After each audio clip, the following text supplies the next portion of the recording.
Bwana Yesu asifiwe. Kwa majina anaitwa Dr. Yundi Sahani Matias, mkurugenzi wa afya wa jimbo la Mara. Nimekuja hapa mbele yenu kwa ajili ya kuwaambia juu ya habari njema ya shukrani kwa Bwana kwa kuwa yeye ni mwema na fadhili zake ni za milele.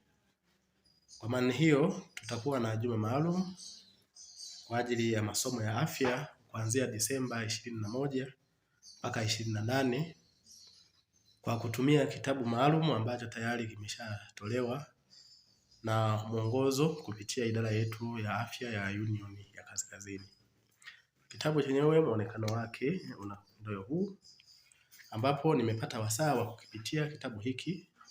Kina mafundisho mazuri, ambapo kuna sehemu ya utangulizi katika kitabu hiki, lakini zipo sura kadhaa ambazo nimezisoma kuanzia sura moja mpaka nyingine.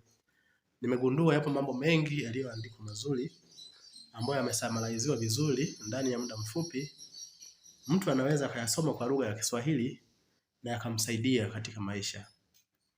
Mfano, katika sehemu somo la kwanza hadi somo la 6 linazungumzia habari ya sheria inayoboresha uhai na afya ya mwili. Humu ndani kuna miongozo mbalimbali ambayo imetolewa kwa habari ya chakula.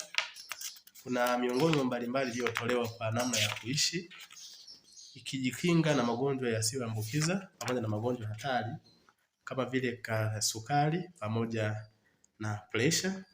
Lakini humu ndani kupitia sheria hiyo hiyo inatufundisha habari ya kujenga mwili wetu. Tule nini? Tule vitu gani ambavyo vina virutubisho, vyakula gani vinahitajika katika mwili kwa asilimia kubwa. Lakini kilichonifurahisha zaidi katika somo hili halijaacha tu kwenye habari hiyo, limegusia habari ya magonjwa. Mfano, katika somo la 7 limezungumzia habari ya madhara ya matumizi ya vileo kwa afya. Hii imegusa zaidi katika maisha yaliyo kwa sasa kutokana na mabadiliko ya mwili, sayansi na teknolojia yanayokwenda kwa kasi na dunia tulio nayo. Lakini pia imezungumzia habari ya madhara mbalimbali ambayo yanampata mama mjamzito pamoja na viashiria vya hatari maishani. Hapa hata kina mama wajawazito pamoja na dalili za hatari zimezungumzwa humu ndani. Lakini kuimarisha mipaka yako pia hiki kitabu kimezungumza. Na mwisho kitabu hiki kimetufundisha katika mwanzoni kabisa ukisoma katika baada ya utangulizi kuna tangazo liko limewekwa ambalo la muhimu sana, ambapo inatutangazia kuimarisha